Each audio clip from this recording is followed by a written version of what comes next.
pessoal, tudo bem? Bom, hoje eu vim aqui gravar um vídeo do Vida de Esposa pra vocês, como vocês já leram aqui no título, né? E eu vou contar um pouquinho do meu testemunho com o nosso jejum financeiro. Vou explicar pra vocês o que é, o que a gente fez e se tá dando certo ou não, tá? Se você ouvir algum barulho, o Jack está aqui embaixo, né, filho? Vem dar oi! Vem dar oi pro pessoal, vem! Fala assim, meu Deus, eu tô aqui no ar-condicionado com a minha mãezinha porque tá muito quente, minha gente, tá muito quente. Eu tenho que ficar por aqui só aproveitando o fequinho. Então ele está aqui embaixo, então se você ouvir algum barulho, é ele, tá? Que de vez em quando ele dorme e ronca aqui embaixo, então não liga, tá? É normal, normal. Bom, gente, não passei muita maquiagem porque tá muito quente, como eu falei pra vocês, então não se assuste. Bom, eu vim contar um pouquinho pra vocês do nosso testemunho. Primeiro eu vou explicar o que é o jejum financeiro, tá? Porque muita gente, Grace, onde é que você leu isso? Onde é que tem pra mim ler e tudo mais? Então, gente, jejum financeiro foi um termo que eu e meu esposo criamos pra um ano de economia, tá? Então é o ano do nosso jejum financeiro, que é um ano onde a gente vai cuidar pra não gastar com coisas supérfluas e pra cumprir uma meta que a gente criou, tá? Então eu vou contar pra vocês desde o começo. Tudo aconteceu em dezembro do ano passado, dezembro de 2014, que a gente estava escrevendo as nossas metas, né? Algumas já estavam escritas, a gente estava terminando de escrever e eu lembro até hoje, a gente estava na casa da minha mãe, em Tubarão, onde a gente passou as férias lá. Era bem finalzinho do ano e a gente tava terminando de escrever as nossas metas pra gente poder orar sobre isso. E daí, no ano anterior, a gente já tinha colocado a meta de comprar um terreno ou algo assim. E a gente sabia que ia ser difícil, a gente já não tinha conseguido, e a gente sabia que ia ser difícil nesse próximo ano também. Daí a gente pensou, mas ganhar pouco a gente não ganha, né? Mas a gente acaba fazendo muita conta, fazendo muita dívida. E o nosso salário, ele era completamente empregado em dívidas, em contas, né? Não é dívida que a gente tá devendo, assim, de não pagar. Contas em dias, mais dívidas, contas, né? E o que sobrava do nosso salário, a gente gastava. A gente gastava com coisas supérfluas, gastava com a gente, gastava com coisas que a gente queria. Jack, menos na câmera, tá? Não pode bater na câmera, filho. Não, Gabriel. E daí a gente começou a pensar sobre isso, né? Nossa, a gente recebe, a gente trabalha o mês inteiro e todo o nosso salário é empregado em dívidas, em contas e tudo mais. A gente agradece a Deus que a gente tá conseguindo ser fiel a Deus e conseguir pagar as nossas dívidas também. Mas, assim, é uma situação... você paga um aluguel que não volta, você paga muitas vezes uma dívida que não volta, sabe? Um valor que é empregado que não volta. A gente pensou muito sobre isso. E daí a gente começou a pensar assim, tá, mas a gente tá nessa situação por causa da gente, e se a gente for sair disso é por causa da gente, né? A gente tem que batalhar pra sair disso. Então a gente conversou bastante e a gente decidiu que a gente ia diminuir o nosso supérfluo, fazer um ano de economia, um ano de jejum com gastos, para que sobrasse dinheiro para que a gente conseguisse adiantar as nossas contas. Então a gente viu que o nosso salário estava bem comprometido, mas que sobrava um dinheirinho e o dinheiro que sobrava a gente não estava conseguindo investir em coisas para sair dessa situação. A gente primeiro começou a ver o salário que entrava, né, meu, do Alexandre, e a gente começou a ver as contas fixas que a gente tinha. Quanto que a gente precisava ganhar por mês, o que a gente tinha de conta e quando que essas contas acabavam, essas contas fixas, né? Então, empréstimo, carro, aluguel é fixo e não vai acabar até você tá numa casa própria, né? E também tem o financiamento da casa própria, mas aluguel, água, luz, internet, TV, todas essas contas fixas, né? Mercado, que a gente também estipula um valor por mês. A gente começou a colocar tudo num papel, tudo que a gente tem. A gente separou pela sobrevivência, né? Então o que a gente precisa para sobreviver, que é aluguel, água, luz, TV, internet, mercado, gasolina, esse tipo de coisa. E a gente começou a colocar as nossas contas fixas, que são as nossas dívidas. Então empréstimo, carro, essas coisas assim. Daí a gente somou tudo, a gente viu, por exemplo, que fechava R$1.000 e a gente recebia R$2.000. Então sobraria R$1.000. Geralmente essa sobra era a sobra que a gente gastava com coisas a mais. Então, gastava com uma roupa, gastava com alguma coisa pra casa, uma compra pra casa, gastava com lanche, gastava com jantar fora, com ir no cinema, esse tipo de coisa assim, né? A gente acabava gastando com isso. Só que a gente viu que a gente não ia sair dessa situação até terminar de pagar essas dívidas. E se a gente continuasse dessa forma que nós estávamos, a gente só ia conseguir acabar essa situação, né, quando a dívida acabasse, que era 2017, 2016, tem até dívida de 2018. Então a gente parou e pensou, não, a gente tem que dar um ponto final nisso. Depois que a gente sabia quanto que a gente gastava e quanto que sobrava e a gente gastava com supérfluo, a gente decidiu não gastar mais com esse supérfluo. Na verdade, diminuir esse supérfluo.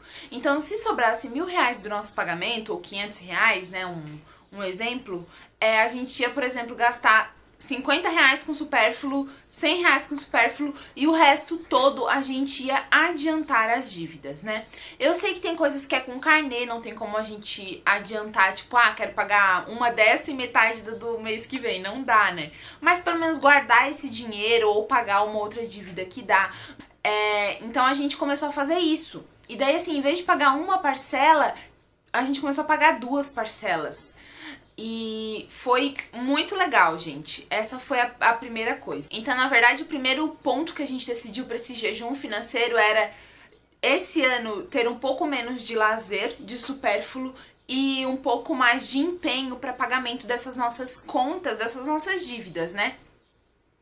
Eu lembro que a gente escreveu tudo isso no papel e oramos juntos a Deus e entregamos esse propósito a Deus, porque sem Deus nós não somos nada, né, gente? Então a gente tem que entregar os nossos planos, as nossas coisas a Deus. E daí, se for da vontade agradável de Deus, né, tudo acontece.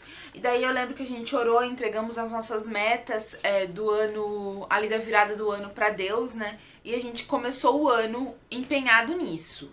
O que sobraria do salário, a gente ia diminuir o nosso lazer e aumentar o pagamento das nossas dívidas. E daí, quando foi mais ou menos, porque o início de ano é um pouco mais difícil, né, até você se restabelecer e tudo mais, tem muita coisa nova, muito feriado, muito isso, muito aquilo. Quando foi em março, eu fui em uma reunião, março ou fevereiro, acho que foi fevereiro. Eu fui numa reunião da empresa e um dos vendedores da empresa, ele leu uma história muito legal, que falava sobre o sucesso, a construção do sucesso. E na história ele conta que as pessoas de sucesso, elas não constroem o sucesso no mesmo horário que qualquer outra pessoa. Então, por exemplo, o sucesso é construído com esforço. Então, o sucesso é construído na hora em que o seu concorrente está dormindo, que o seu concorrente está jogando futebol, que o seu concorrente está passeando no shopping e você está ali trabalhando. Essa é a construção do seu sucesso. Daí você deve estar pensando, nossa, Grace, mas daí você não vai ter mais vida, você vai viver trabalhando. Não, não é isso, gente, é a construção do seu sonho, né? Então eu pensei assim, eu trabalho durante o dia, mas eu posso sim ter uma renda extra para poder sair dessa situação logo, né? A gente já entregou para Deus, a gente já tá diminuindo o nosso supérfluo, mas eu sei que eu posso ajudar mais ainda.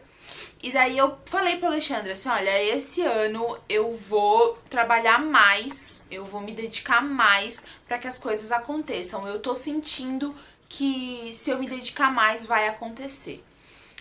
E daí, gente, foi quando eu comecei com artesanato, né? Eu comecei assim fazendo toalhinhas, mostrando para amigas, vendendo em grupos no Facebook. Vendi muito em grupos no Facebook da minha cidade, aqui da minha região. Sempre postava nesses grupos. E foi onde eu comecei a vender muito artesanato. E deu super certo. Foi uma renda extra esse ano que ajudou muito eu e o Alexandre. Não se compara com o salário, é pouco, até porque eu só trabalho à noite. Com isso vocês veem nos vlogs, né? Eu trabalho durante o dia no meu trabalho normal e à noite eu faço artesanato. Eu nunca deixei de me dedicar à minha casa ou à minha família por causa disso. Quem me acompanha sabe. Eu continuei com a minha rotina da casa, eu continuei indo à igreja, eu continuei passeando com meu esposo quando a gente conseguia passear. Porque, gente, passeio lembra muito gasto de dinheiro muitas vezes, né? Então, assim, a gente diminuiu um pouco isso, né? Antes a gente ia muito a Blumenau, no shopping, isso, aquilo, a gente começou a diminuir um pouco isso. Mas a gente passeava em praças, tem um parque aqui perto da minha cidade, que é o Harhobos, quem é daqui dessa região sabe, que é um parque muito legal pra passear com cachorrinhos. A gente continuava se divertindo, mas eu tava ali me dedicando pra conseguir algo que a gente tinha proposto, né? Um propósito nosso. Algo que também com certeza ajudou muito, né, em todo esse nosso processo foi a gente continuar sendo muito fiel a Deus, gente. Então, tudo que eu ganhava, eu tava ajudando o Senhor. Todo o meu artesanato, as minhas encomendas, eu anotava tudo que eu vendia, eu anotava todo o meu lucro para que eu conseguisse ser fiel com o Senhor. E era com muita alegria. Eu acho que isso que Deus mais se agradou, porque é assim que Deus se agrada, né? Porque se um mês eu conseguia ajudar, sei lá, com 10 reais, no próximo mês eu conseguia ajudar com 30, eu ajudava com uma felicidade imensa, porque se eu tô ajudando com 30 reais, olha quanto que não foi meu lucro, né? Então, assim, cada mês que eu ia ajudando com um pouquinho a mais, né, no dízimo do Senhor, eu ia ajudando com ainda mais alegria, e esse é que é o mais legal, é você dar com alegria, sabe? E daí, gente, começou o processo dali, em diante, ali por março, abril, a gente começou com um processo de trabalhar e diminuir os nossos gastos, né? Então daí a gente começou a ver as contas que a gente tinha. Então, por exemplo, a conta que acabava primeiro era uma que acabava em 2016, né? O ano que vem. E daí a gente começou a pensar assim, a parcela dessa conta é 400 reais. E do nosso salário tá sobrando 600 reais. Então, na verdade, eu conseguiria pagar 2 parcelas por mês. E ainda me sobraria 200 reais. Não sei se vocês estão conseguindo entender a minha lógica aqui, né? E foi isso que a gente começou a fazer, gente. Assim, com o dinheirinho que entrava de encomendas, do artesanato, e mais o que sobrava do nosso salário, a gente tava sempre ali adiantando contas, assim.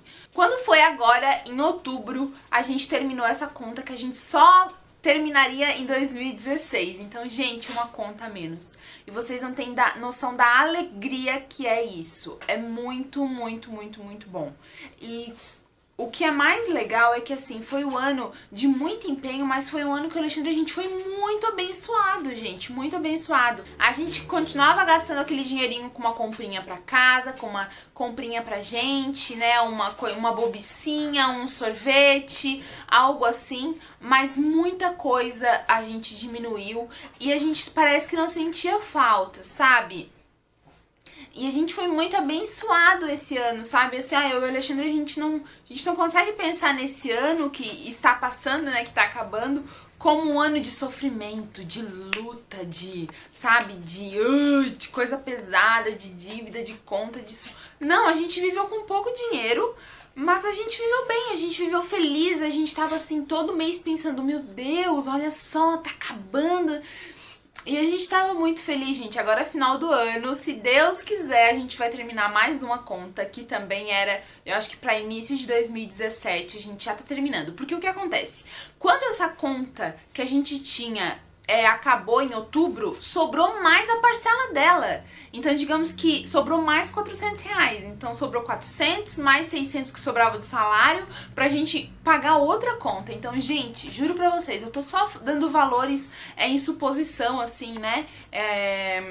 Mas é mais ou menos isso pra vocês se basearem. Então, assim, a partir, eu acho que foi setembro ou outubro, eu não lembro muito bem. Mas a gente começou a sobrar ainda mais aquela parcela da primeira conta que a gente acabou e a gente começou a pagar outra conta quase 3 vezes mais. Então, a de 2017 é provável que a gente consiga acabar neste final de ano. Tá sendo uma bênção. Eu acho que o mais importante foi porque quando a gente colocou o nome, um jejum financeiro, né? A gente entregou muito esse propósito a Deus. Era a maior meta do ano pra gente isso. E Deus tá ali nos ajudando, nos mantendo forte. É difícil, gente, claro que é. Muitas vezes o Xande tem que me segurar, eu tenho que segurar o Xande, a gente tem que diminuir muita coisa aqui em casa pra não gastar tanto. Mas é muito bom, gente. Mas vale muito, muito, muito, muito a pena, gente. Vale mesmo, assim, ó.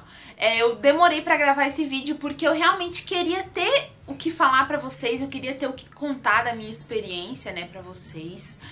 É óbvio que essa é a minha situação, esse é o meu testemunho, mas o que eu posso falar pra você disso tudo são duas coisas muito importantes. Primeiro, que você e seu esposo, vocês têm que conversar, porque a parte financeira na vida de um casal é algo que conta muito, gente. É algo que gera briga, que gera discussão, que gera estresse. Porque um homem sem dinheiro, ele é um homem muito estressado. E uma mulher, não é sem dinheiro, né? Mas uma mulher, assim, de mãos atadas, vendo o marido naquela situação, é uma mulher, assim, muito triste, sabe? Muito desanimada, você fica com uma sensação de impotência, assim. Então é muito difícil. Então, assim, o que eu indico, que eu aprendi em toda essa situação que a gente viveu neste ano e que a gente vai continuar vivendo no ano de 2016, porque o jejum financeiro vai continuar, primeiro que vocês conversem, sabe? Coloquem num papel as contas, pensem em soluções, pensem no que vocês podem diminuir. Não existe sucesso sem esforço.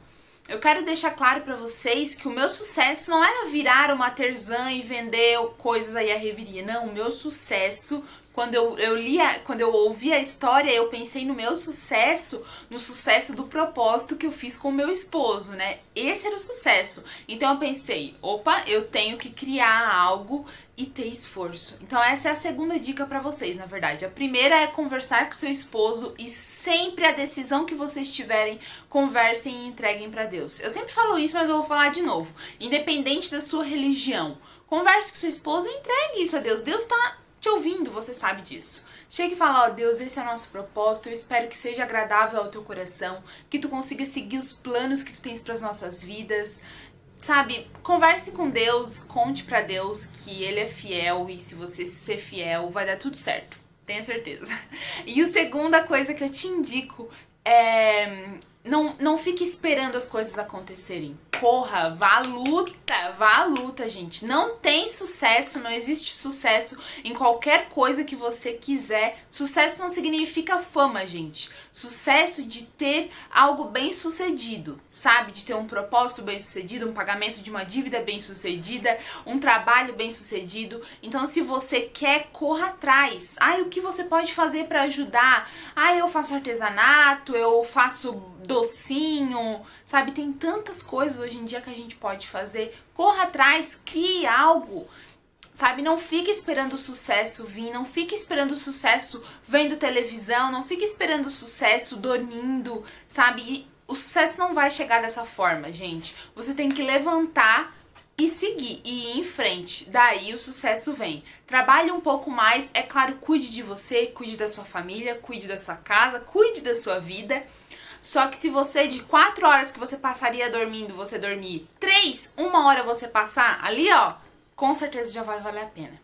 Bom, então esse foi um pouco do meu testemunho, tá? Eu espero que vocês tenham gostado e que você tire aí pra sua vida, pro seu casamento, boas lições de acordo com o que aconteceu comigo. Qualquer questões que vocês tiverem, me deixa aqui nos comentários que eu vou tentar te responder. Um grande beijo, que Deus te abençoe!